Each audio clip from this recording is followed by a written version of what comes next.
الذين ضل سعيهم في الحياة الدنيا وهم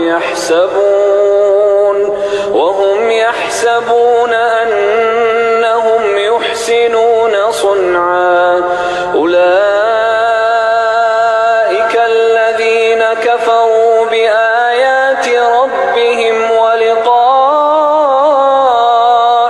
فحبطت أعمالهم فلا نقيم لهم يوم القيامة وزنا ذلك جزاؤهم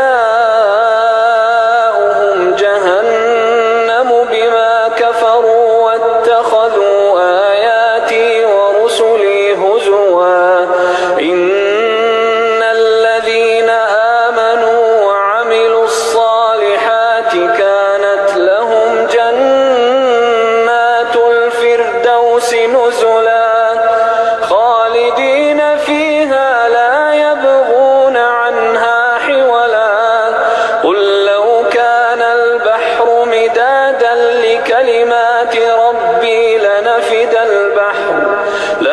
البحر قبل أن تنفد كلمات ربي ولو جئنا بمثله مددا قل إنما أنا بشر مثلكم يوحى إلي أنما إلهكم إله واحد فمن كان يرجو لقاء ربه فليعمل عملا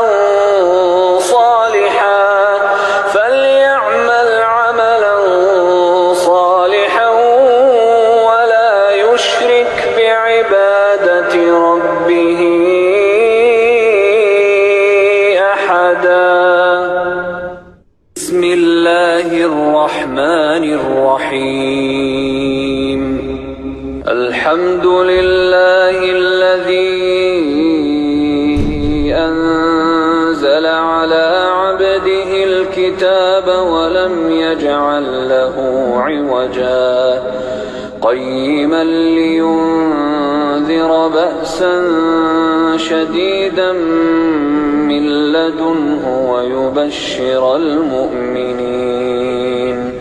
ويبشر المؤمنين الذين يعملون الصالحات أن لهم أجرا حسنا ماكثين فيه أبدا وينذر الذين قالوا اتخذ الله ولدا ما لهم به من علم ولا لآبائهم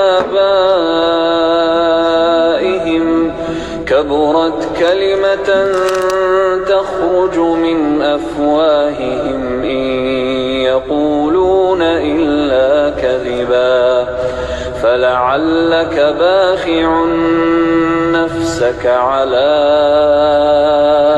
آثارهم إن لم يؤمنوا بهذا الحديث أسفا إنا جعلنا ما على الأرض زينة لها لنبلوهم أيهم أحسن عملا وإنا لجاعلون ما عليها صعيدا جرزا أم حسبت أن أصحاب الكهف والرقيم كانوا من آياتنا عجبا إذ أوى الفتية إلى الكهف فقالوا ربنا آتنا من لدنك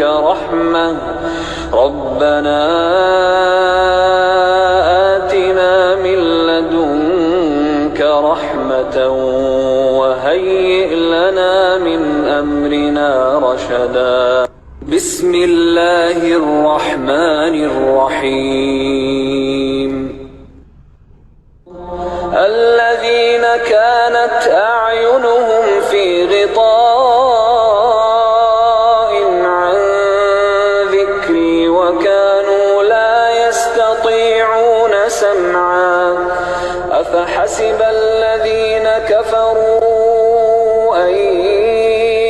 تتخذوا عبادي من دوني أولياء إنا أعتدنا جهنم للكافرين نزلا قل هل ننبئكم بالأخسرين أعمالا الذين ضل سعيهم في الحياة الدنيا وهم يحسبون أنهم يحسنون صنعا أولئك الذين كفروا بآيات ربهم ولقائه فحبطت أعمالهم فلا نقيم لهم يوم القيامة وزنا ذلك جزاؤهم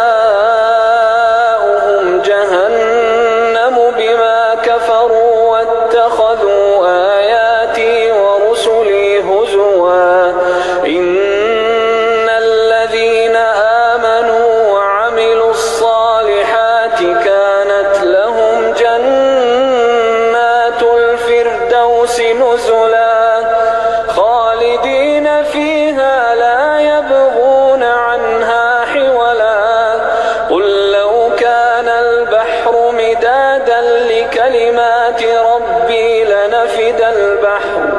لنفد البحر قبل أن تنفد كلمات ربي ولو جئنا بمثله مددا قل إنما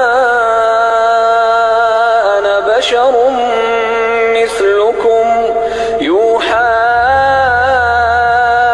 إلي أنما إلهكم إله واحد فمن كان يرجو لقاء ربه فليعمل عملا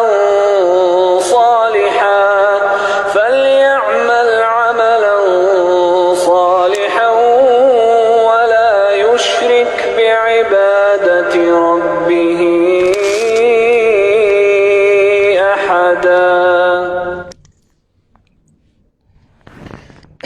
Subhanallah, subhanallah, alhamdulillah, Allahu akbar. A'udzubillahi minasyaitonirrajim. Bismillahirrahmanirrahim. Assalamualaikum warahmatullahi wabarakatuh. Alhamdulillahi rabbil alamin. Hamdalillah, salatan wa salaman ala rasulillah Sayyidina wa maulana wa habibina wa syafi'ina Muhammad ibni Abdillah wa ala alihi wa ashabihi awliyaillah. Alhamdulillah, muslimin muslimat yang dirahmati Allah sekalian, marilah sama-sama kita memulakan majlis ilmu kita pada pagi Jumaat yang barakah ini dengan membaca Al-Fatihah. A'udzubillahi minasyaitonirrajim. Bismillahirrahmanirrahim. Alhamdulillahirabbil alamin, arrahmanirrahim. Maliki yaumiddin. Iyyaka na'budu wa iyyaka nasta'in. Ihdinas siratal mustaqim. Siratal ladzina an'amta 'alaihim ghairil maghdubi 'alaihim waladdallin. Amin. Amin amin ya rabbal alamin. Subhanallah, subhanallah, subhanallah, muslimin muslimat yang dirahmati Allah sekalian. Alhamdulillah, pada pagi yang barakah hari Jumaat, dalam pelbagai kesibukan, kesempitan waktu, pelbagai urusan, subhanallah, terima kasih kepada tuan-tuan puan-puan yang masih setia berusaha untuk bersama hadir majlis ilmu yang kita telah tetapkan pada setiap Jumaat jam 8 suku hingga jam 9 sepatutnya. Namun ada kalanya terlebih banyak juga. InsyaAllah kita cubalah limitkan masa, memandangkan sekarang ramai ibu bapa yang terikat dengan sisi pembelajaran anak-anak yang biasa bermula dalam jam 9 ke atas. Alhamdulillah, sahabat-sahabat yang dirahmati Allah sekalian, untuk kali ini kita akan membincangkan tadabbur surah Al-Kahfi, siri yang ke-8, bermula daripada ayat yang ke-11. Namun saya ingin flashback sikit Kan kembali semula sedikit ke belakang, tuan-tuan puan-puan sekalian, pada ayat yang kita telah bacakan sebelum ini, ayat 9 dan 10. Sedikit saja untuk sebagai tambahan pengetahuan dan ilmu kita. Masya Allah. Allah berfirman, Bismillahirrahmanirrahim. Am hasibta anna ashabal kahfi warraqimi kanu min ayatina ajaba. Iz awal fityatu ilal kahfi faqalu Rabbana atina min ladunka rahmah wa hayyi' lana min amrina rasyada. Subhanallah. Kita telah kupas ayat ini pada minggu lepas dengan baik, subhanallah, dengan mendalam, masya-Allah. Antaranya dalam ayat inilah bermulanya tentang kisah Ashabul Kahfi. Soalan yang ditanyakan oleh kaum musyrikin kepada Rasulullah sallallahu alaihi wasallam. Okey. Jadi kita tahu tentang Ashabul Kahfi, sahabat penghuni kahfi, iaitu merupakan gua. Kemudian dalam perkataan warraqim, ar-raqim itu sendiri, memang biasa juga kita lihat, ada yang kita dengar dan sebagainya, penjelasan para ahli ulama disebutkan sebagai binatang peliharaan ataupun anjing yang sama-sama ditidurkan. Namun sebahagian besar ulama lagi yang mengatakan bahawa pendapat yang lebih kuat ar-raqim itu sendiri, iaitu helaian, ada catatan dan sebagainya. Okey, merujuk kepada tafsir Ibnu Katsir. Jadi pada pagi ini, tuan-tuan puan-puan sekalian, kita akan membacakan penerangan dalam tafsir Ibnu Katsir tentang kisah Ashabul Kahfi. Mudah-mudahan kisah ini kita sampaikan dengan baik kepada anak-anak kita, kepada sesiapa yang boleh kita sampaikan, kawan-kawan, rakan sekerja dan sebagainya. Dan kita tahu, subhanallah, Allah Subhanahu Wa Taala menyebutkan selepas itu, Allahu Akbar, ayat ini, am hasibta, adakah kamu mengira bahawasanya kisah Ashabul Kahfi dan Raqim itu adalah sesuatu perkara yang ajaib. Kerana di sini kita telah kupas pun pada minggu lepas, masih banyak lagi perkara ajaib. Kita sendiri satu keajaiban Allah. Sebab kita diciptakan daripada air mani, contohnya kan, tuan-tuan puan-puan sekalian, tiba-tiba jadi macam saya ni, jadi macam tuan-tuan, jadi macam anak kita, bermula daripada setitis air mani. Air mani daripada lelaki, subhanallah, masuk ke dalam rahim wanita. Daripada setitis air mani tu dijadikan daging, tulang belulang, mata, otak yang begitu sempurna ni. Masya Allah. Kalau kita lihat, lebih banyak lagi keajaiban yang tidak mampu dijawab oleh sains. Jadi bagi Allah untuk menidurkan hamba-hambanya ini, 7 orang pemuda warraqim ini, adalah satu perkara yang sangat mudah bagi Allah. Tidak ada sesuatu pun yang sukar bagi Allah Subhanahu Wa Taala. Allahu Akbar. Masya Allah. Jadi kita baca sikit kisah Ashabul Kahfi ini, tuan-tuan puan-puan sekalian. Ini adalah pemberitahuan daripada Allah Subhanahu Wa Taala tentang kisah Ashabul Kahfi secara global dan singkat. Kemudian Allah Subhanahu Wa Taala memaparkan setelah itu seraya berfirman, am hasibta, adakah kamu mengira, wahai Muhammad, bahawa kisah Ashabul Kahfi itu dan Raqim itu adalah sesuatu yang menakjubkan. Masya Allah. Okey, Al-Auf menuturkan daripada Ibnu Abbas radhiyallahu anhuma tentang firman-Nya. Ibnu Abbas radhiyallahu anhuma mengatakan bahawa maksudnya yang aku berikan kepadamu beribu ilmu. Okey, kita nak pergi, minta maaf. Adapun Al-Kahfi ialah gua di gunung yang dijadikan sebagai tempat berlindung oleh para pemuda tersebut. Sedangkan Raqim, menurut Al-Aufi daripada Ibnu Abbas radhiyallahu anhuma, adalah sebuah lembah di dekat kota Ailah. Okey, ada yang menyebutkan Ar-Raqim itu adalah sebuah lembah, merujuk kepada sebuah lembah di kota Ailah. Demikian pula menurut Atiyah Al-Aufi dan Qatadah. Ad-Dahhak mengatakan, adapun Al-Kahfi adalah gua yang terletak di sebuah lembah. Subhanallah. Okey, itu Al-Kahfi. Sedangkan Raqim adalah nama lembah tersebut. Okey, Mujahid mengatakan Raqim adalah bangunan mereka. Juga berpendapat bahawa Raqim adalah lembah yang di situ terdapat gua mereka. Jadi Ar-Raqim itu banyak perbahasan ulama. Abdul Razak meriwayatkan daripada Ibnu Abbas radhiyallahu anhuma terkait dengan pendapatnya mengenai Raqim. Ka'ab menyatakan bahawa Raqim adalah nama sebuah negeri. Ibnu Juraish berkata daripada Ibnu Abbas, Raqim adalah gunung tempat gua itu berada. Gua biasa daripada bukit, kan ada bukit. Gua ni biasa dia lubang pada bukit ataupun pada gunung. Jadi ada menyatakan Rakim itu nama gunung ataupun bukit. Sa'id Ibn Jubair mengatakan Rakim adalah lempangan batu yang mereka gunakan untuk menulis kisah-kisah Ashabul Kahfi. Kemudian mereka melekatkannya di pintu gua. Subhanallah. Kalau bahasa Arab kan kita panggil Raqamun ataupun Raqam, iaitu muka surat. Ataupun Raqam ini juga lembaran. Maksudnya kalau kita tanya, okey Raqam Raqam yang mana ataupun min ayyi raqmun, daripada muka surat mana, lembaran mana. Jadi Ar-Raqim subhanallah juga dikatakan sebagai batu untuk mencatat kisah-kisah mereka. Subhanallah, Allahu Akbar. Okey, kemudian itulah sedikit kisah Ashabul Kahfi. Dikatakan jumlah pemuda itu ada 7 orang. Dan ada daripada tafsir Hamka mengatakan mereka ini sebenarnya anak-anak pembesar. Anak-anak orang-orang yang pemimpin, di kalangan pemimpin pembesar pada zaman tersebut. Dan 7 orang pemuda ini apabila hadir ke majlis-majlis kerajaan ataupun majlis membesarkan Tuhan-Tuhan mereka, kan, ataupun majlis bukan kerajaan sajalah, majlis menyembah, majlis agama, ritu agama. Lalu beberapa orang pemuda ni macam saling berpandangan, saling menafikan, namun masih menafikan di dalam hati, tidak menunjukkan lagi, tidak menzahirkan lagi apa yang mereka ragu terhadap kaum mereka. Bila mereka melihat penyembahan berhala dan mereka melakukan perkara-perkara yang terkutuk, perkara-perkara maksiat dan sebagainya. Jadi ada 7 orang pemuda ini yang Allah pelihara hati mereka. Yang mana mereka menidakkan masih lagi di dalam hati, sehinggalah mereka ini saling bertemu dan saling meluahkan perasaan mereka. Subhanallah.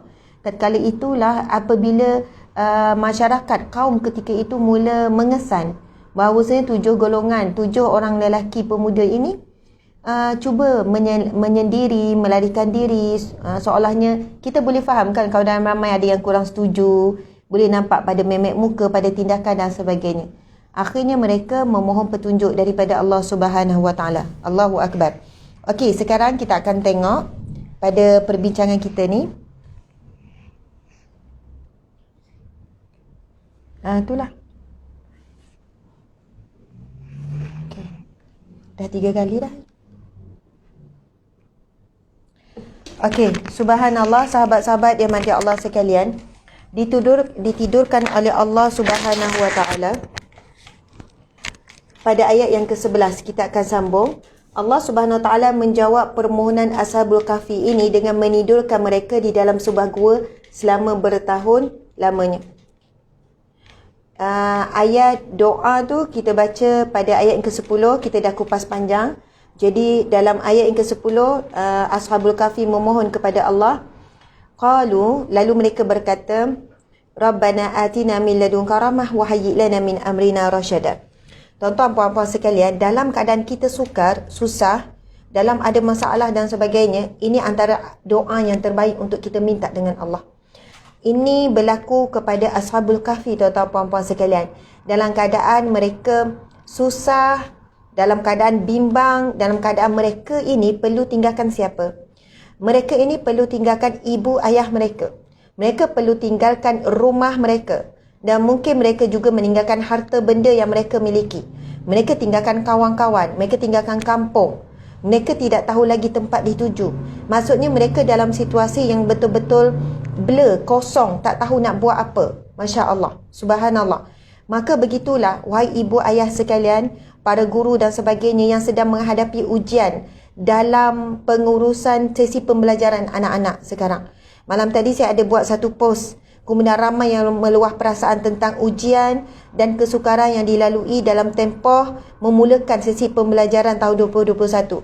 Sama juga dengan saya, kan? Saya juga tuan-tuan puan-puan sekalian ada 5 orang anak yang belajar. Sebenarnya cerita tu kami sendiri nak pergi cari laptop kepada anak. Kami pergi beberapa kedai, laptop naik harga tinggi. 2,000 lebih ke atas, 3,000 ke atas, mungkin yang murah semua orang dah beli. Nak beli tab juga dah habis stok. Subhanallah, bukan tak nak beli yang murah-murah. Sama juga dengan smartphone yang murah-murah semua dah ni. Dan saya sendiri melihat bagaimana situasi ibu ayah yang keluar masuk dalam keadaan sedih, dalam keadaan mengira-ngira duit dan sebagainya. Masya Allah, begitu juga mendengar luahan para guru. yang kesukaran dalam mengajar anak murid, dan kesedihan para guru yang mengetahui situasi ibu bapa yang susah, yang asnaf, yang fakir miskin dan sebagainya. Jadi ada inisiatif guru yang pergi hantar nota, yang buat macam-macam, Masya Allah. Jadi tuan-tuan puan-puan sekalian, situasi ini menambahkan lagi kesusahan sedia ada kesan daripada pandemik. Ramai yang berhenti kerja, ramai yang hilang punca pendapatan, ramai yang kemurungan, depression, anxiety dan sebagainya. Bila masuk kepada musim sekolah, subhanallah, kesedihan tu, masalah tu, ujian itu semakin bertambah tuan-tuan puan-puan sekalian. Semakin dahsyat. Sebab apa? Bayangkan ya, ibu ayah kadang-kadang lapar tak apa lagi. Anak lapar itu satu ujian yang berat bagi ibu ayah. Ada pemohon daripada Sabah contohnya menuliskan kepada kami, tolong, saya takkan biarkan anak saya mati. Wahai anak, ibu takkan biarkan kamu mati. Rupanya bila kita tanya kenapa puan, sudah 3 hari anak tu tak ada makan apa-apa kecuali bertahan dengan air campur gula, bercampur dengan tu, makan pun ada jugalah sikit ihsan daripada jiran kiri dan kanan, itu pun makanan yang tidak mengenyangkan. Jadi anak tu dah menangis. Lepas tu ada hamba Allah sampaikan kepada saya mesej yang dia terima. Subhanallah, Allahu Akbar. Memang benar, saat ini tuan-tuan puan-puan sekalian, dalam kita kenyang, dalam kita memilih makanan, ada yang kebuluran, ada yang kelaparan, ada yang membayangkan mereka akan mati kerana kebuluran. Dan banyak dah di dunia ni kita tahu yang mati kebuluran memang hari-hari itu adalah satu perkara yang dah jadi kebiasaan dah pada hari ini. Jadi bayangkan ya, bila tiba masuk sekolah, anak-anak minta dengan ibu ayah nak belajar, kawan-kawan belajar online sekian-sekian. Ibu ayah tersepit. Kan? Pergilah juga, pergi tengok, pergi intai, walaupun duit tu nak makan pun tak cukup. Jadi tuan-tuan puan-puan sekalian, pada hari ini kita lancarkan infak untuk bantuan sekolah. Kalau sebelum ni kita lancarkan infak untuk bantuan sekolah, untuk baju sekolah, tiba-tiba semua, kita pun tak tahu lockdown ni berapa lama. Kan dalam keadaan kes 4,000 yang sangat tinggi ni. Jadi kami melancarkan infak untuk bantuan sekolah. Mungkin kita bantulah, bantu guru juga, mungkin bantu dari segi cari tab, kita cuba hubungi pihak-pihak yang boleh bagi tab yang murah, terpakai dan sebagainya yang mampu digunakan. Sebab kita nampak ada yang ibu ayah yang begitu memerlukan. Okey. Jadi saya sebenarnya nak share, wahai ibu ayah sekalian dan juga para guru yang dalam keadaan situasi ini, amalkanlah doa ni. Rabbana atina min ladunka rahmah. Ya Allah, wahai Tuhan kami, berikanlah kepada kami dari sisimu rahmat, iaitu pertolongan. Wahayyi lana min amrina rasyada. Dan tunjukilah dalam urusan kami, berilah petunjuk ya Allah, petunjukmu yang jelas. Dan kurniakanlah bagi kami ya Allah petunjukmu ya Allah. Kepada siapa yang ada masalah dalam proses istikharah, masalah rumah tangga, yang banyak tanya saya, Ustazah, saya tak tahu nak keputusan, nak berpisah ke tidak. Ustazah, saya sekian-sekian. Ustazah, apa yang perlu saya buat dalam situasi ni? Yang ramai beribu, puluh ribu sebenarnya PM tu yang dah tertangguh, saya tak sempat balas. Mintalah sungguh-sungguh dengan Allah, dengan tawakal dan yakin kepada Allah. Sebagaimana Ashabul Kahfi ketika dia menyelamatkan diri, mereka lost, kosong. Mereka tak ada pun plan apa-apa, tak ada plan, tak adalah mereka bincang, okey, jom kita ni ada tempat persembunyian. Okey, di sana kamu ada kewangan gini-gini, kamu pula buat ni. Mereka tak ada no plan, tak ada exit plan untuk mereka keluar. Sebab dalam keadaan situasinya, mereka tidak mampu untuk merancang, yang mereka fikir adalah menyelamatkan diri dan akidah mereka. Subhanallah. Jadi apabila kita meminta dengan Allah, penting sangat tawakal. Yakin betul-betul dengan Allah Subhanahu Wa Taala. Yang ni saya nak ceritakan sikit. Nantilah kalau sempat nanti di ujung, saya nak ceritakan perkaitan ramai orang, subhanallah, yang mana Allah makbulkan hajat tu segera. Dan biasanya ciri-ciri yang Allah makbulkan hajat segera adalah para wali Allah. Maksudnya minta Allah makbulkan terus. Minta Allah makbulkan terus, sahabat-sahabat sekalian. Ashabul Kahfi minta dengan Allah, Allah makbulkan terus. Masya Allah. Bila dia minta, ya Allah tunjukkanlah kepada kami petunjukmu ya Allah. Lalu Allah lorongkan mereka menuju ke satu tempat, adanya gua. Lalu Allah berikan kurniaan apa? Cuba kita lihat di sini. Subhanallah. Allah Subhanahu Wa Taala menjawab permohonan Ashabul Kahfi ini dengan menidurkan mereka di dalam sebuah gua selama bertahun lamanya. Firman Allah Subhanahu Wa Taala, "Fadarabna ala adhanihim fil kahfi sinina adada." lalu kami tidurkan mereka dengan nyenyaknya. Fadarabna, lalu kami menidurkan mereka ala adhanihim, dengan nyenyaknya. Adhanihim juga membawa maksud pendengaran. Kan? Maksudnya, kita kan kalau tidur nyenyak, kita tak dengar apa-apa. Allah menutup pendengaran mereka. Subhanallah. Kalau kita ada benda kuat bunyi, kita akan terkejut. Betul kan? Jadi mungkin dalam tempoh 300, ada yang kata 307 tahun, 309 tahun, perubahan macam-macam berlaku. Mungkin ada berlaku ribut taufan di luar sana, mungkin berlaku hujan yang lebat, mungkin berlaku macam-macam lah kan, binatang ke apa. Tapi Allah menutup pendengaran mereka. Mereka tidur senyenyak-nyenyaknya. Fil kahfi, di dalam gua itu, sinina adada, bertahun-tahun yang banyak bilangannya. Adada ni bilangan yang banyak, bertahun-tahun lamanya. Subhanallah. Tidurnya mereka di dalam gua ini merupakan salah satu bentuk rahmat dan petunjuk daripada Allah Subhanahu Wa Taala yang menyelamatkan mereka daripada kaum yang kufur kepada Allah Subhanahu Wa Taala, seperti yang diminta di dalam doa mereka. Rahmat tersebut juga adalah dengan bentuk. Sebab minta dengan Allah, Rabbana atina min ladunka rahmah. Okey.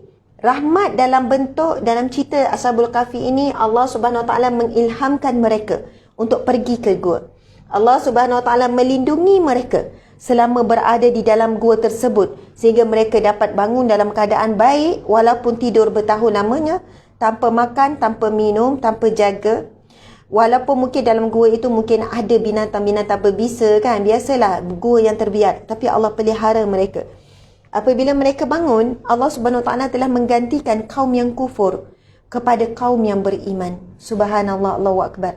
Setelah tahun berganti tahun, bila mereka bangun, ketika itu zamannya adalah kaum yang beriman, pemimpin yang beriman. Subhanallah. Okey, kita lihat. Dibangunkan daripada tidur Allah Subhanahu Wa Taala pada ayat yang ke-12. Setelah Allah Subhanahu Wa Taala menidurkan Ashabul Kahfi selama bertahun-tahun, Allah Subhanahu Wa Taala kemudian membangunkan mereka. Firman Allah Subhanahu Wa Taala, Bismillahirrahmanirrahim. Summa ba'athnahum lina'lama ayyul hizbaini ahsa lima labisu amada. Maksudnya, kemudian kami bangkitkan mereka dari tidurnya untuk kami menguji siapakah dari dua golongan di antara mereka yang lebih tepat kiraannya tentang lamanya mereka hidup dalam gua itu. Subhanallah. Nanti Ustazah Wasitah akan perjelaskan lagi tentang cerita ni. Berlaku perbincangan di antara mereka. Kan, yang ni cakap berapa lama, yang ni cakap berapa lama. Lalu mereka pun memutuskan untuk buat membuat satu perkara, iaitu ada yang keluar untuk ke pasar untuk mengesahkan berapa lama mereka ditidurkan oleh Allah Subhanahu Wa Taala. Allahu Akbar. Okey, kemudian kita tengok apabila dibangunkan dari tidur, mereka berselisih tentang berapa lama mereka ditidurkan di dalam gua tersebut. Mereka tidak mampu menentukan berapa lama mereka tidur. Lalu salah seorang di antara mereka keluar dengan membawa beberapa dirham untuk membeli makanan, supaya mereka dapat mengetahui tentang perkara tersebut. Ini merujuk kisah di dalam ayat yang ke-19, nanti ada keterangan. Dengan kata lain, mereka tidak mampu mengetahui apa yang Allah Subhanahu Wa Taala telah lakukan terhadap mereka selama mereka tidur, sehingga mereka lalu meyakini kesempurnaan kuasa Allah untuk membangkitkan manusia dalam apa jua keadaan. Subhanallah, Allahu Akbar. Okey, kita lihat pada ayat yang seterusnya, ayat ke-12. Kita ambil 4 ayat ya. Ini ayat ke-19 untuk merujuk, menjawab kepada perselisihan tu, berapa lama tu. Jadi Allah menjawab dalam ayat yang ke-19. Bismillahirrahmanirrahim.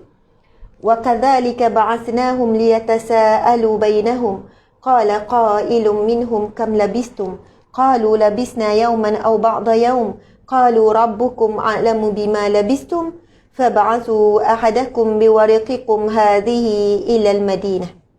Allahu Akbar. Yang bermaksud, dan demikianlah pula kami bangkitkan mereka dari tidurnya, supaya mereka bertanya sesama sendiri. Salah seorang di antaranya bertanya, berapa lama kamu tidur? Sebahagian dari mereka menjawab, kita telah tidur selama sehari atau sebahagian dari sehari. Sebab mereka rasa sekejap sangat tidur tu. Ada yang jawab, sehari kot, seharian dah kita tidur ni. Ada yang jawab, sekejap je rasa, setengah hari. Masya Allah, hebatnya Allah Subhanahu Wa Taala. Allahu Akbar. Sebahagian dari mereka menjawab, kita dah baca ni, Sebahagian lagi dari mereka berkata, Tuhan kamu lebih mengetahui tentang lamanya kamu tidur. Sekarang utuslah salah seorang dari kamu membawa wang perak kamu ini ke bandar. Salah seorang bagi cadangan, keluarlah bawa wang perak ni ke bandar, ke pasar kan. Baru boleh tahu berapa lama kita tidur. Masya Allah, Allahu Akbar. Subhanallah, kita sambung pada ayat yang ke-13. 11, 12, 13 hingga 14 ya. Okey, keimanan mereka kepada Allah Subhanahu Wa Taala. Allah Subhanahu Wa Taala memulakan penceritaan tentang Ashabul Kahfi secara mendalam dengan menyebut tentang keimanan mereka. Firman Allah Subhanahu Wa Taala, Bismillahirrahmanirrahim. Nahnu naqussu 'alaika naba'ahum bil haqq. Innahum fityatun amanu bi rabbihim wa zidnahum huda. Sadaqallahul azim, yang bermaksud kami menceritakan kepadamu wahai Muhammad perihal mereka dengan benar. Sesungguhnya mereka itu orang-orang muda yang beriman kepada Tuhan mereka dan kami tambahi mereka dengan hidayah petunjuk. Subhanallah, Allahu Akbar. Disebutkan dalam ayat ini adalah mereka sesungguhnya mereka itu orang-orang muda yang beriman kepada Tuhan mereka. Beriman. Nanti kita kupas sikit berkenaan dengan perkataan iman. Dan kami tambahi mereka dengan hidayah dan petunjuk. Dah yakin, dah beriman, lalu Allah tambah lagi dengan hidayah, dengan petunjuk. Lagi bertambah-tambah keimanan mereka. Mereka dah ada keyakinan, keimanan, keraguan terhadap berhala, keraguan terhadap apa yang kaum mereka lakukan. Mereka dah ada keyakinan tu. Masya Allah. Hasil daripada keyakinan tersebut, iman tersebut, dan mereka meneruti keimanan tu, lalu Allah menambahkan hidayah. Subhanallah. Tuan-tuan, puan-puan sekalian, ramai di kalangan kita sebenarnya dah diberikan keimanan. Ada iman dalam hati. Masya Allah. Ada rasa nak berubah, ada rasa nak hijrah, ada rasa sekian-sekian. Tetapi tak kuat untuk mengikuti suara hati tu. Menidakkan, masih lagi nak hidup dalam keadaan selesa, hidup dalam keadaan yang sama, takut hilang apa yang sedang ada di tangan sekarang kerana hijrah. Subhanallah. Siapa yang ada keimanan, lalu dia mengikuti keimanan tersebut, suara hati tersebut, Allah akan menambahkan dengan hidayah. Wazidnahum huda. Allah akan menambahkan lagi hidayah dan petunjuk. Subhanallah, Allahu Akbar. Orang yang yakin, nanti kan saya sebut nak cerita, kena tunggulah, saya akan cerita satu kisah yang sangat menakjubkan daripada Rasulullah sallallahu alaihi wasallam, daripada hadis yang sahih tentang golongan yang Allah makbulkan doa dengan segera. Allah makbulkan time tu juga, tak tangguh, waktu tu juga Allah makbulkan doa sebagaimana permintaan doa Ashabul Kahfi ini. Tapi kita kena tengok ciri-ciri mereka yang dimakbulkan Allah doa ni. Masya Allah. Allahu Akbar. Subhanallah. Seterusnya, kita tengok ayat penerangan. Allah Subhanahu Wa Taala menyifatkan bahawa kisah yang sedang dipaparkan dalam ayat ini adalah kisah yang benar. Kerana kisah tentang Ashabul Kahfi yang berlega dalam kalangan orang Arab pada ketika itu adalah kisah yang tidak tepat. Innahum fityatun amanu bi rabbihim. Sesungguhnya mereka adalah pemuda yang beriman kepada Tuhan mereka.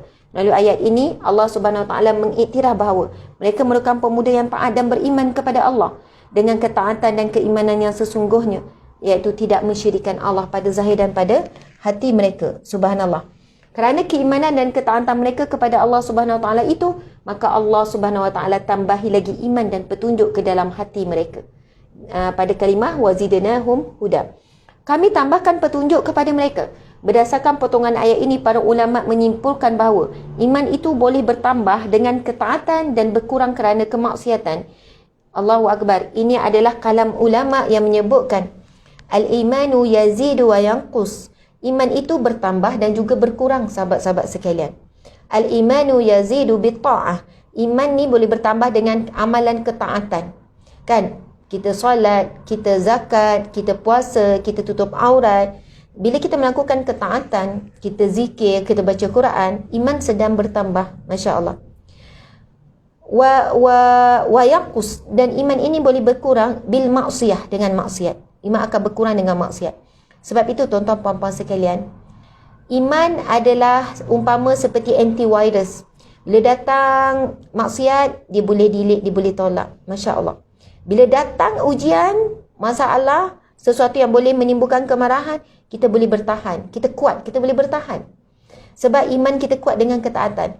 Tapi jawapan kepada orang tanya, Ustazah, kenapa saya mudah serabut? Kenapa saya ni? Ustazah, kenapa saya cepat je nak marah? Ustazah, kenapa saya sekian? Ustazah, sekian-sekian. Kan? Hati saya ni mudah sentam. Saya ni tak boleh, gini, lemah sangat. Kita muhasabah mungkin kerana kita masih lagi berguluman dengan maksiat. Sebab maksiat ni, Masya Allah, dia bukan sekadar melemahkan hati. Dia melemahkan tubuh badan. Dia melemahkan mata kalau mata buat maksiat. Dia melemahkan telinga kalau telinga buat maksiat. Jadi telinga ni asyik nak dengar benda-benda maksiat. Mata bila dah selalu melihat maksiat, bila tengok Al-Quran cepat je ngantuk. Na'udzubillah min zalik. Kan kalau tangan tu tulis banyak benda maksiat, tubuh badan pun jadi lemah, emosi pun jadi lemah, mental pun jadi lemah, fizikal pun jadi lemah, tuan-tuan puan-puan sekalian. Itu kesan maksiat. Bahkan kesan maksiat para ulama bincang lebih dahsyat daripada tu. Kan? Beban dosa, beban maksiat ini, subhanallah, adalah beban yang paling berat bagi orang-orang Muslim, orang beriman ataupun manusia lah. Beban paling berat. Bukan ujian yang berat. Kan? Bukan masalah yang berat. Tapi yang memberatkan kita adalah maksiat yang kita lakukan. Masya Allah. Sebab kalau kita ada hati yang kuat, hati yang lapang, datanglah ujian yang bentuk macam mana pun, kita akan mudah untuk menguruskannya. Kita akan tenang. Masya Allah. Subhanallah. Ini berdasarkan firman Allah Subhanahu Wa Taala yang lain. Allah berfirman dalam surah Muhammad ayat 17. Bismillahirrahmanirrahim. Walladzina ihtadaw zadahum huda. Walladzina ihtadaw zadahum huda wa atahum taqwahum. Sadaqallahul azim, yang bermaksud, dan sebaliknya orang-orang yang menerima petunjuk ke jalan yang benar, Allah menambahi mereka dengan hidayah petunjuk, serta mereka memberi kepada mereka dorongan untuk mereka bertakwa. Daripada jadi orang beriman, naik pangkat darjat orang yang bertakwa. Tuan-tuan puan-puan sekalian, orang yang beriman ada iman dalam hati, walaupun sebesar biji zarah, dia tetap akan masuk syurga. Itu hadis Nabi. Dia tetap akan masuk syurga. Tapi na'udzubillah, takut dibakar api neraka dulu dalam tempoh yang lama. Kita tak akan mampu, walaupun satu saat dengan percikan sahaja api neraka, kita tak akan mampu, tuan-tuan puan-puan sekalian. Sebab itu orang yang beriman, dia dijamin masuk syurga, tapi tidak dijamin selamat daripada api neraka. Namun golongan yang bertakwa, Masya Allah, golongan yang bertakwa adalah golongan yang dijamin syurga dan diharamkan neraka baginya. Sebab itu kita perlu mengejar darjah takwa. Kan kalau kita baca firman Allah dalam kewajipan tentang bab berpuasa. Bismillahirrahmanirrahim.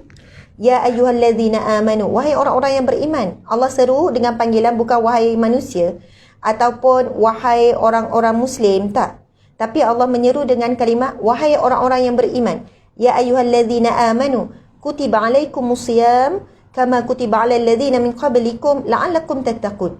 Diwajibkan kepada kamu berpuasa, menahan diri sebagaimana kaum terdahulu berpuasa menahan diri. Subhanallah. La'allakum tattaqun, mudah-mudahan kamu menjadi orang yang bertakwa. Maksudnya kita ni insya-Allah orang yang beriman. Tetapi untuk menjadi darjah takwa, kita perlu menempuh jalan mujahadah, jalan istiqamah. Orang-orang yang menerima petunjuk ke jalan benar, Allah menambahi mereka dengan hidayah petunjuk serta memberi kepada mereka dorongan untuk mereka bertakwa. Subhanallah. Seterusnya Allah berfirman dalam surah At-Taubah ayat 124. Bismillahirrahmanirrahim. فَأَمَّا الَّذِينَ آمَنُوا فَزَادَتْهُمْ إِيمَانًا وَهُمْ يَسْتَبْشِرُونَ. Sadaqallahul azim, yang bermaksud, adapun orang-orang yang beriman, maka surah itu menambahkan iman mereka, sedang mereka bergembira dengan turunnya. Masya Allah. Allahu Akbar. Okey, ayat yang terakhir yang kita akan bincangkan hari ini ialah Bismillahirrahmanirrahim, yang kita akan tadabbur. وَرَبَطْنَا عَلَى قُلُوبِهِمْ إِذْ قَامُوا فَقَالُوا رَبُّنَا رَبُّ السَّمَاوَاتِ وَالْأَرْضِ لَنْ نَدْعُوَ مِنْ دُونِهِ إِلَهًا لَقَدْ قُلْنَا إِذًا شَطَطًا. Sadaqallahul azim, yang bermaksud, dan kami kuatkan hati mereka dengan kesabaran dan keberanian. Semasa mereka bangun menegaskan tauhid lalu berkata, Tuhan kami ialah Tuhan yang menciptakan dan mentadbirkan langit dan bumi. kami tidak sekali-kali akan menyembah Tuhan yang lain daripadanya. Jika kami menyembah yang lainnya, bermakna kami memperkatakan dan mengakui sesuatu yang jauh daripada kebenaran. Subhanallah, Allahu Akbar. Allah berikan hikmah orang yang beriman, yakin kepada Allah.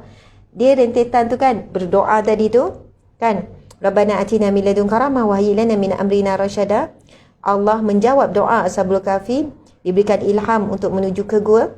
Kemudian Allah lengkapkan segala-galanya untuk mereka. Allah tidurkan, Allah tutup telinga, Allah jaga keselamatan mereka.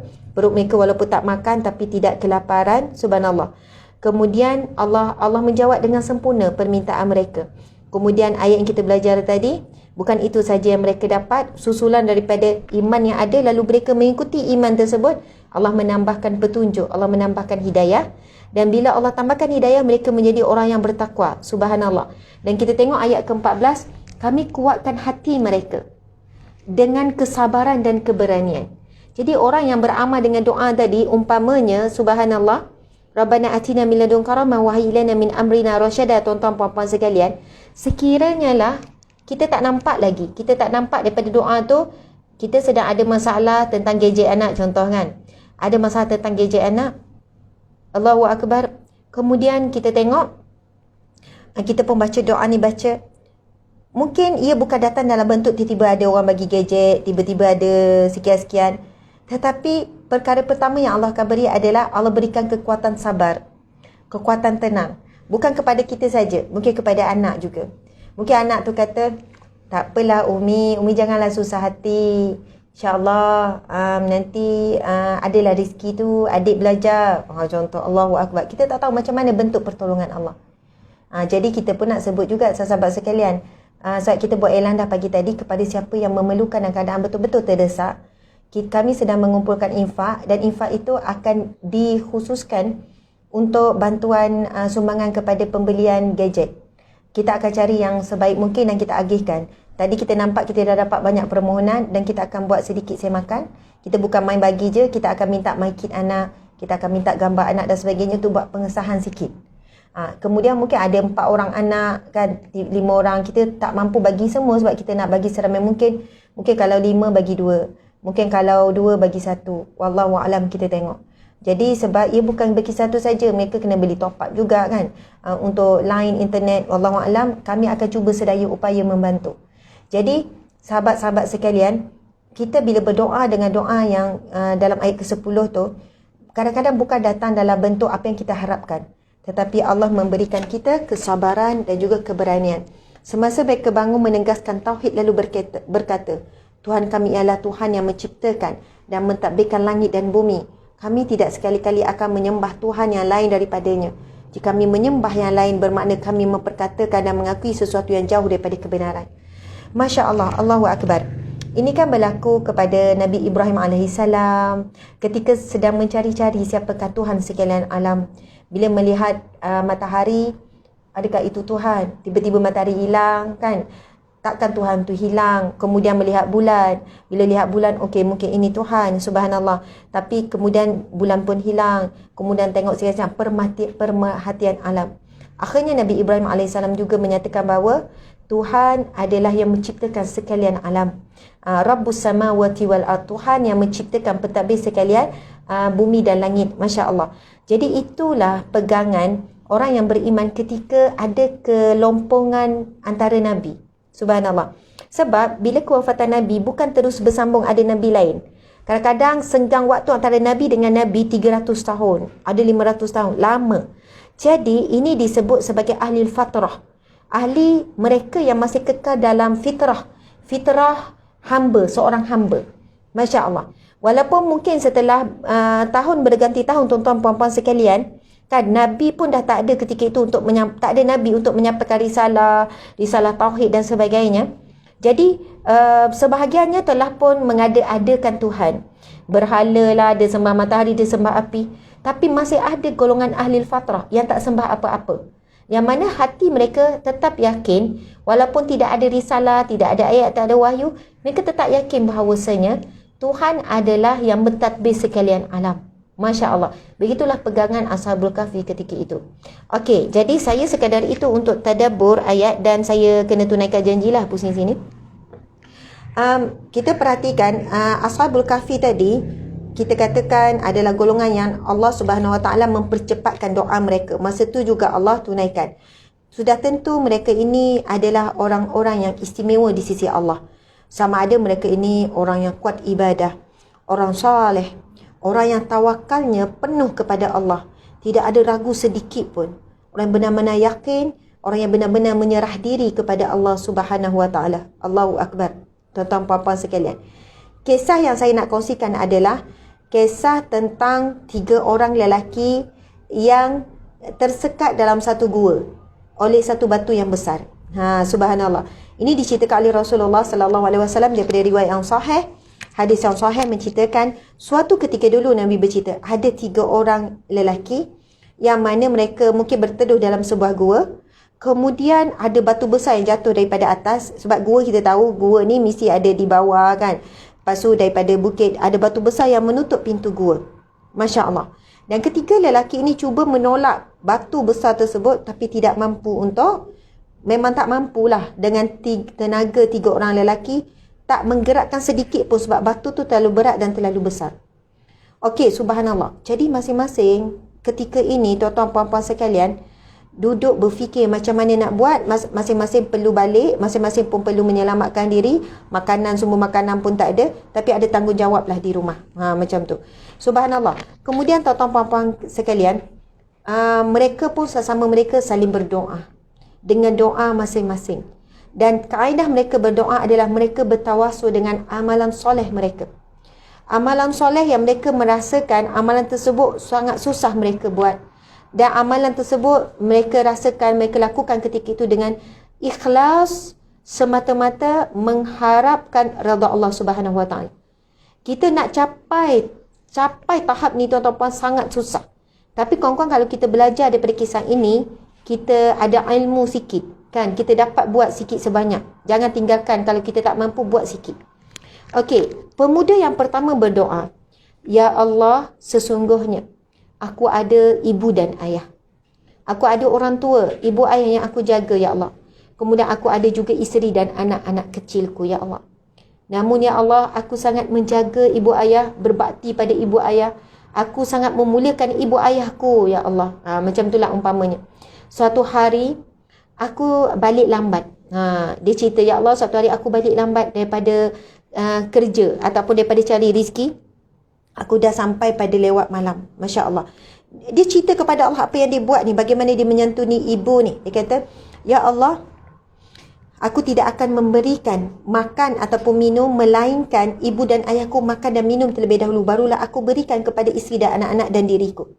Itu cara dia ihtiram, memuliakan ibu ayahnya. Lalu suatu hari dia cerita, dia balik lambat. Mungkin ada sebab-sebab tertentu. Dan bila dia pulang, dia tengok ibu dan ayah dah pun tertidur. Ibu ayah dah pun lena, dah tidur dah. Masya Allah. Lalu dia kata dia tidak mahu mengganggu ibu ayah yang dah tidur. Dan ketika itu anaknya sedang menangis merengek kelaparan. Isinya pun lapar, dia pun lapar. Lalu apa yang dia buat, dia pujuk sampai anak tu tertidur. Dan mereka pun tak makan, anak pun tak makan. Dan bangun pagi besok, ibu ayah dia makan, barulah anak isteri makan. Dia kata, itulah ya Allah, sekiranya amalku tersebut, Masya Allah, ya Allah, kiranya amalku tersebut Engkau terima ya Allah sebagai satu amal soleh, maka bukakanlah pintu gua ini, gerakkanlah batu tu. Lalu batu tu pun tergerak sikit. Masya Allah, batu pun tergerak kan, tetapi belum muat lagi untuk keluar. Tuan-tuan puan-puan sekalian, kalau nak kupas pasal kelebihan ihtiram memuliakan ibu ayah ni terlalu luas lah. Nanti kita akan kupas akan datang lah.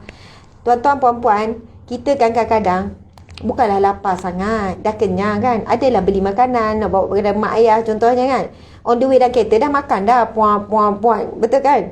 Tak adalah kita kata, okey selagi mak ayah tak makan lagi, itulah kita takkan makan. Padahal kita bukan lapar ni. Ini cerita dia sendiri lapar, anak lapar, isteri lapar, tapi kerana memang itulah cara dia memulakan ibu ayah, dia tak akan makan, anak dan isteri tak akan makan, melainkan ibu ayah yang tua itu makan dan minum terlebih dahulu. Wallahu a'lam. Kisah yang kedua, lelaki kedua pula berdoa, ya Allah, sesungguhnya aku mempunyai, aku sangat mencintai ataupun sangat suka, sangat mencintai seorang wanita ini ya Allah. Lalu sekian-sekian ceritanya panjang, gini, sehinggalah dah ada peluang untuk berzina. Sebab kerana sangat mencintai, sangat suka, kemudian ada cerita-cerita sekian, ada peluang dan ada keadaan yang boleh mereka bersekududukan, melakukan maksiat. Lalu ketika itu yang menguatkannya adalah kerana takutkan Allah. Allahu Akbar. Lalu datang rasa takut, lalu dia meninggalkan perbuatan tu kerana Allah. Lalu akhirnya lepas dia mentawassul dengan apa amalan dia buat, bahawa dia cerita bagaimana dia telah menyelamatkan dirinya kan daripada maksiat, subhanallah, kekuatan hati imannya ya Allah. Lalu Allah buka lagi pintu gua tersebut, bantu itu digerakkan, Masya Allah. Tapi belum lagi dapat keluar, belum muat lagi, Masya Allah. Tuan-tuan puan-puan sekalian, kadang-kadang ni kita cerita apa ni, subhanallah, kisah 3 orang pemuda yang terperangkap, yang mana doanya bila dia berdoa, waktu tu juga Allah makbulkan. Jadi para alim ulama ada menyebutkan bahawasanya orang yang dimakbulkan directly waktu tu juga, ini antara ciri-ciri kewalian, wallahu alam. Dan wali Allah ini bukan semestinya orang yang terlalu kuat melakukan ibadah, tak pernah berhenti melakukan ibadah. Ada kadang-kadang kewalian ini datang daripada kekuatan dia meninggalkan maksiat. Ada kerana darjat dia dinaikkan oleh Allah kerana betapa hebatnya dia berbakti kepada ibu ayah. Subhanallah, Allahu Akbar. Dan kisah yang terakhir iaitu pemuda yang ketiga, lalu dia berdoa, ya Allah, sesungguhnya aku dulu ada seorang pekerja. Dia ni macam toke ataupun tuan kebun, bukan tuan kebun, pengembala, ataupun tuan kebun, pengembala macam tu lah. Owner lah, businessman lah, dan ada pekerja-pekerja. Lalu dia berkata, ya Allah, sesungguhnya suatu ketika dulu aku ada seorang pekerja ni yang bekerja denganku, dan ketika dia pergi, maksud mungkin berhenti kerja, mengejutkan dia pergi, dia belum mengambil upahnya. Lalu daripada upah yang dia tinggalkan, dia tak ambil tu, aku kembangkan ya Allah. Sehingga daripada upah tersebut berkembanglah beberapa lembah binatang ternak. Subhanallah. Mungkin biri-biri, mungkin kambing, mungkin unta, wallahu alam. Maksudnya bukan berapa ekor, berapa lembah. Maksudnya banyak. Masya Allah. Kemudian tak lama kemudian datanglah semula pekerja tersebut, lalu meminta upah yang dia tak ambil dulu.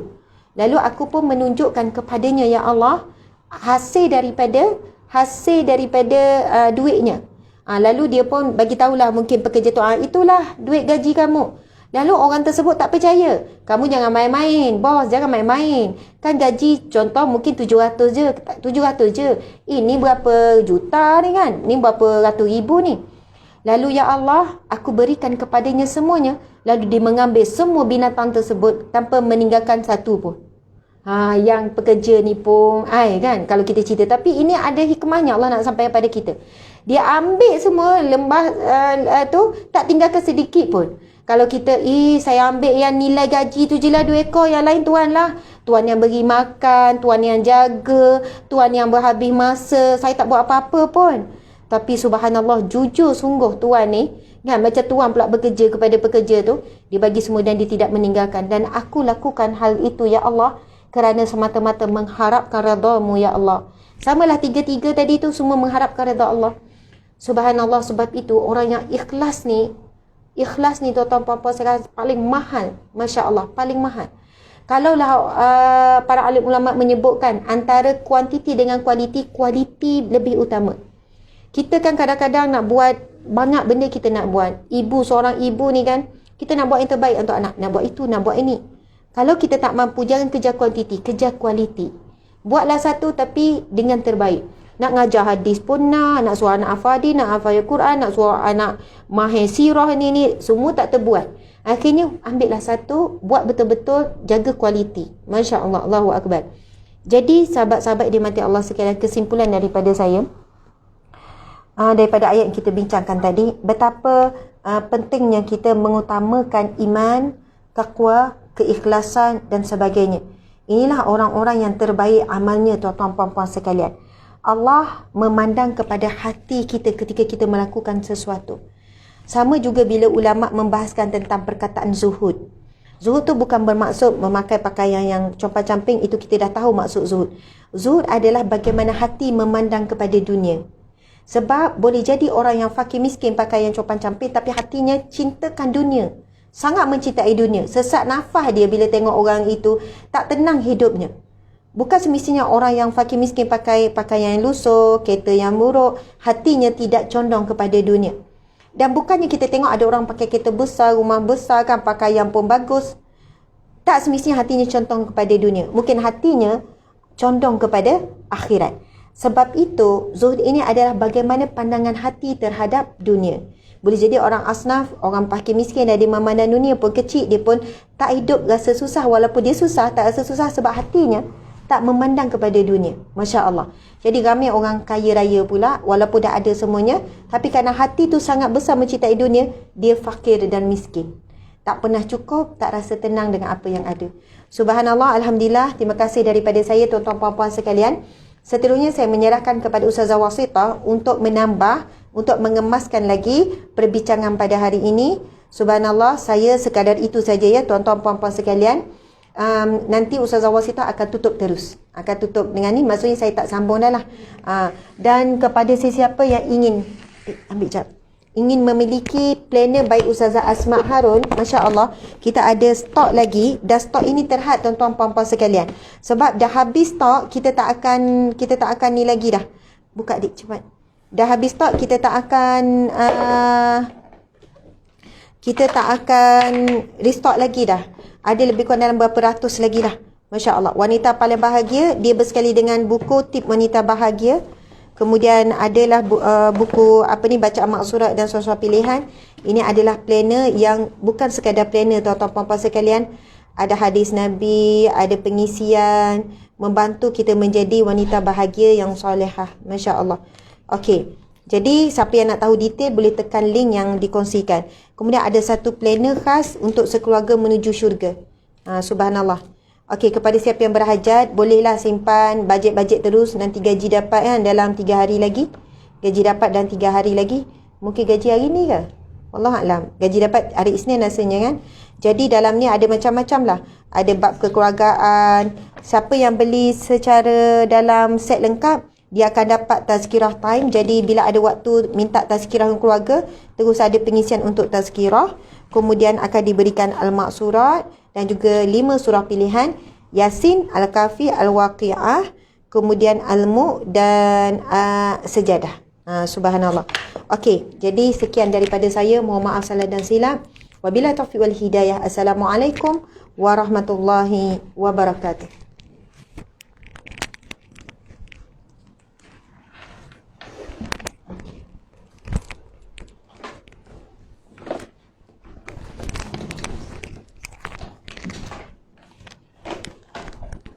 A'udzubillahi minasyaitonirrajim. Kamera okey dah. Ya, a'udzubillahi minasyaitonirrajim. Bismillahirrahmanirrahim.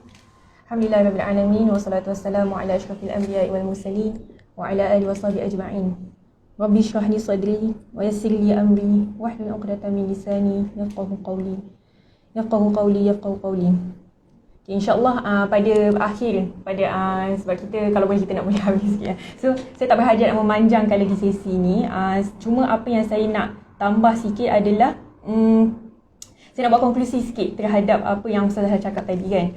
Okay, kalau kita tengok minggu lepas kita dah tadabbur ayat yang ke-9 dan 10. Dan pada hari ini kita tadabbur ayat ke-11, ke-12, ke-13 dan ke-14. Dan pada ayat kalau kita tengok pada slot yang lepas, kita tengok kita tadabbur ayat 9, 10 dan kita sebutkan bahawa 4 ayat, iaitu 4 ayat 9, ayat ke-10, ayat ke-11 dan ayat ke-12 ini merupakan muqaddimah ataupun rumusan yang Allah buat sebelum dia menceritakan secara lebih lanjut tentang Ashabul Kahfi. Jadi maka bila kita kata ia adalah rumusan ataupun ringkasan yang Allah nak cerita, ataupun dengan kata lainnya kita senang cakap overview lah kan. Contoh kalau seorang penceramah sebelum dia nak memulakan ceramah dia sebut dulu overview apa yang saya nak sampaikan dalam ceramah saya ni. Okey, dia sebut poin-poin. Maka itu bila kita faham bila disebutkan overview ni adalah apa yang Allah nak sampaikan, poin penting melalui mukaddimah cerita ni. Dan poin penting ni lah yang akan memandu kita untuk memahami ayat-ayat yang seterusnya. Yang mana ayat ke 13, 14, 15 dan yang seterusnya sampai ayat berapa? Saya tak ingat, ayat 26 tak silap saya. Okey. Itu adalah tentang kisah Ashabul Kahfi dan ringkasan dia ada pada 4 ayat ini, iaitu ayat 9, 10, 11 dan 12. Dan bila kata poin penting, maka apa poin penting yang Allah nak highlightkan kat sini sebenarnya? Okey, sebelum saya masuk pasal poin penting tu, saya nak sentuh tentang ayat ke-13. Okey. Ayat ke-13 ni Allah sebut, A'udzubillahi minasyaitonirrajim. Bismillahirrahmanirrahim. Kadzalika naqussu 'alaika naba'ahum bil haqq. Innahum fityatun amanu bi rabbihim wa zidnahum huda. Allah menyifatkan di dalam ayat ini, okey, maksudnya kami ceritakan kepadamu wahai Muhammad perihal mereka dengan benar. Sesungguhnya mereka itu orang-orang muda yang beriman kepada Tuhan mereka dan kami tambahi mereka dengan hidayah dan petunjuk. Masya Allah. Allah sifatkan di dalam ayat ini, okay, sebagai kisah mereka ni Allah sifatkan sebagai naba'ahum. Okay, naba'a. Dalam bahasa Arab, okay, saya suka saya banyak kali kalau tengok daripada silsilah yang lepas saya akan kaitkan dengan bahasa Arab kan. Sebab kalau kita tengok Al-Quran diturunkan di dalam bahasa Arab, maka kalau kita nak memahami apa sebenarnya tujuan satu-satu ayat itu diturunkan, kita perlu memahami sebahagian bahasa Arab lah, kalau tidak sepenuhnya pun kan. Okay. Dalam ayat ini Allah menggunakan naba'a. Naba'a bermaksud berita. Dan dalam bahasa Arab selain perkataan naba'a ada perkataan khabar, iaitu khabar. Kalau kita dengar kan, mendengar khabar berita. Dan kita mendengar contoh, banyaklah kan kita kata tengok surat khabar kan, satu lagi kan. Okey, apa perbezaan antara perkataan naba'a dan khabar? Naba'a ni, dia adalah satu berita yang sangat penting. Yang mana bila Allah dah sampaikan, Allah ceritakan dan Allah sifatkan naba'a, maka kamu perlu ambil perhatian terhadap apa yang aku nak ceritakan ni. Manakala khabar pula adalah satu cerita yang orang kata cerita sampingan je.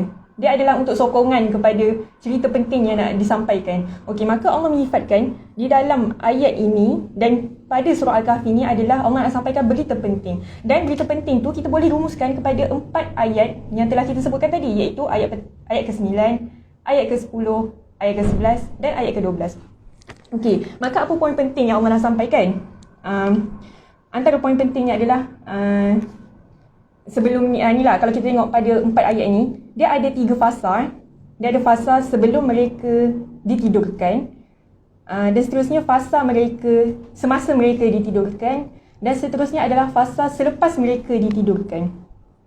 Pada ayat ke-10, iaitu fasa yang menyebutkan tentang fasa sebelum mereka ditidurkan, Allah menyebutkan bahawa pemuda Al-Kahfi ini berdoa sebelum mereka tertidur. Jadi Allah sebut tentang doa. Maka poin penting di sini adalah tentang doa itu sendiri kan. Penting ni kalau kita tengok keadaan Ashabul Kahfi ni kan, mereka melarikan diri dalam keadaan tak ada apa-apa. Tadi yang Ustazah ada sebutkan, dalam keadaan tak ada apa-apa, dalam keadaan mereka meninggalkan kaum mereka dan mereka menuju ke gua yang tak selesa lah orang kata kan. Kalau kita kan, cubalah kita bayangkan kan, kita ada masalah, kita melarikan diri pergi kat gua, kita nak tidur kat gua tu kan. Gua adalah tempat yang tersembunyi yang mungkin ada binatang buas dan lantainya adalah batu-bata. Kita kan kalau kita tidur atas totok, atas lantai pun rasa macam dah tak selesa kan. Rasa sakit badan, esok pagi tu bangun sakit badan, nak tinam, nak katil juga kan. Tapi pemuda Ashabul Kahfi ni pergi melarikan diri kepada satu gua. Gua yang tak ada apa-apa keselesaan pun padanya. Tidur atas batu, tak selesa langsung kan. Tapi mereka Allah ilhamkan, itulah ilham yang Allah berikan kepada mereka, tapi dengan kekuatan iman mereka, kerana mereka melarikan diri itu adalah kerana untuk menyelamatkan iman. Jadi kerana kekuatan iman mereka rasa macam benda tu tak ada apa-apa kan.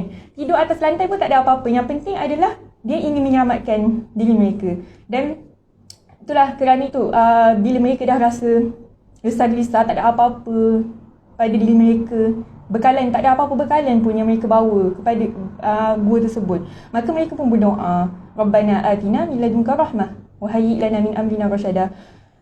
Wahai Tuhan kami, berilah kepada kami rahmat dari sisimu dan berilah kepada kami hidayah petunjuk, jalan keluar kepada apa yang sedang kami hadapi ini, masalah yang sedang kami hadapi. Maka di situ adalah tentang kepedean berdoa sendiri, iaitu bagaimana penting kita untuk menggantungkan diri dan sentiasa memohon kepada Allah Subhanahu Wa Taala untuk mengeluarkan kita daripada masalah yang sedang kita hadapi.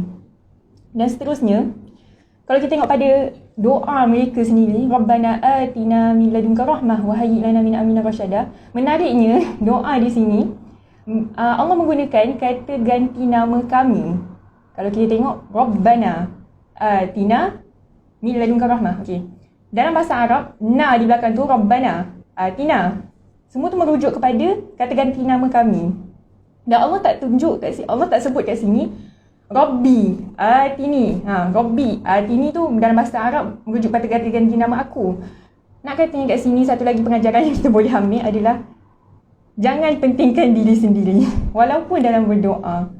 Dalam berdoa kadang-kadang kita rasa kita je ada masalah ni kan. Kita tahu kadang-kadang kawan-kawan kita pun ada masalah lain. Tapi apa yang kita boleh ambil daripada pemuda Al-Kahfi ni, satu lagi benda menarik tentang pemuda Al-Kahfi ni, mereka sebenarnya tidak saling mengenali. Mereka bukan yang sahabat baik. Mereka sebenarnya tadi kan, kalau kita tengok cerita Ustazah tadi, mereka sebenarnya keluar daripada majlis keagamaan mereka yang membuat persembahan bahala. Jadi mereka keluar daripada daripada majlis tersebut dan mereka keluar seorang diri. Maksudnya diorang bukan berpakat untuk keluar. Diorang keluar secara berasingan kan. Tapi dikatakan mereka keluar tu dan mereka pergi ke satu pohon ni kan, untuk berteduh dan memikirkanlah apa yang sedang dilakukan oleh kaum mereka ni kan. Ini benda ni tak betul kan gitu. Dan mereka semua ni rupanya ada lagi, seorang yang keluar ni rupanya ada lagi orang yang tak puas hati juga. Dan pemuda-pemuda lain ni keluar juga pergi menuju ke pohon yang sama. Dekat situlah baru dia orang berkenalan. Barulah dia orang kata, kau ni kenapa ada dekat sini kan? Oh, aku sebenarnya tak puas hati dengan apa yang kaum aku buat. Aku pun sama. Lepas tu yang seorang lagi tu berkata, aku pun sama kan. So, nak kata mereka ni tidak saling mengenali. Tapi mereka mereka berdoa di sini dengan menggunakan kami kan. Nak katanya jangan pentingkan diri, jangan tamak kan. Hatta walaupun dalam berdoa, ingatlah orang-orang lain sekali kan. Doakan untuk orang lain sekali. Kita dalam berdoa, doakan juga sahabat-sahabat kita. Doakan juga kaum muslimin yang lain, orang-orang susah yang berada di tempat lain. Orang-orang yang sekarang ni kita dalam fasa banjir kan. Fasa doakan mereka yang sedang mengalami musibah banjir supaya mereka mendapat Allah memberi pertolongan kepada mereka untuk memberi jalan keluar untuk mereka hadapi dengan sabar ujian banjir tersebut. Okey. Itu yang tentang doa. Dan seterusnya pada ayat ke-11 dan ayat ke-12, ayat ke-11 ni adalah fasa mereka. Okey, ni ayatnya. Okey. Allah sebut fadarabna ala adhanihim fil kahfi sinina adada. Mereka ditidurkan. Maka fasa semasanya adalah mereka ditidurkan. Semasa mereka ditidurkan kan. Allah hanya sebut mereka ditidurkan dan selepas itu Allah terus sebut summa ba'atnahum lina'lama ayyul hizbain. Ayat ke-12 kan Allah sebut mereka dibangkitkan daripada tidur. Macam sini kalau kita tengok kan, Allah sebut dia orang tidur, lepas tu Allah sebut dia orang bangunkan. Allah tak sebut secara detail sangat pun. Allah hanya sebut dia ditidurkan fil kahfi sinina adada. Beberapa tahun kan? Beberapa tahun lamanya. Allah tak sebut secara detail kan. Kalau kita tanya, berapa tahun dia orang tidur? Memang ada disebutkan dalam ayat yang seterusnya. Tapi apa yang kita sedang cakap sekarang ni, kita tengah cakap pasal overview, apa yang penting. Allah sebut kat sini beberapa tahun je. Allah tak sebut secara exact berapa tahun dia orang tidur. Dan siapakah mereka ini sebenarnya? Berapa bilangan mereka? Jadi bila Allah tak sebut, benda-benda yang Allah tak sebut secara detail ni sebenarnya, Allah nak cakap, kau tak payah fikir pasal benda ni. Tak payah fokus pun pasal berapa bilangan mereka, berapa lama mereka ditidurkan. Apa yang aku kena fokus sekarang ni adalah mereka ditidurkan dan selepas itu aku bangkitkan mereka. Dan perkara itu adalah mudah bagi Allah, kan? Ia adalah kuasa Allah. Kita perlu beri perhatian terhadap kuasa Allah yang menidurkan mereka dan membangunkan mereka selepas itu. Dan apa yang kita boleh ambil daripada sini adalah semudah itu Allah boleh mematikan kita dan semudah itu juga Allah boleh membangkitkan kita pada hari kiamat nanti kelak kan. So apa yang kita boleh buat untuk menghadapi kematian dan kebangkitan itu adalah melakukan amal soleh kan. Banyak sebenarnya dalam ayat ni Allah menyebutkan tentang amal soleh. Kalau kita tengok awal dulu ayat ke-2 tak silap saya.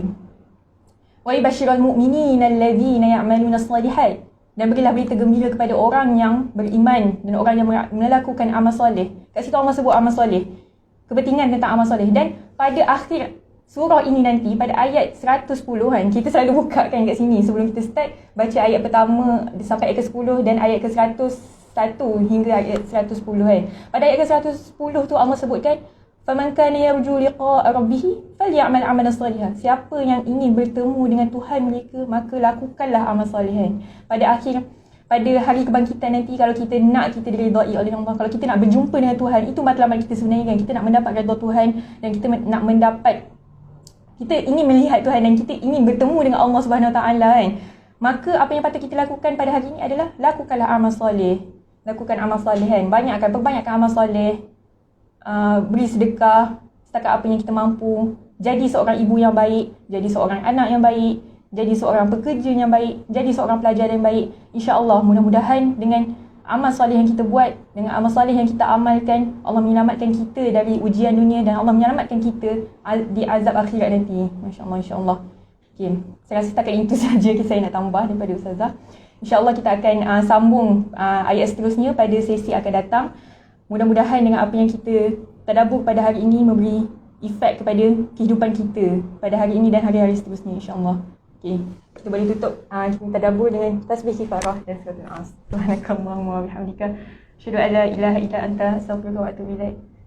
Subhanakallahumma wa bihamdika, asyhadu an la ilaha illa anta, wal 'asri innal insana lafi khusr, innal ladzina amanu wa 'amilus solihati wa tawassaw bil haqq wa tawassaw bis sabr. Amin amin. Yeah.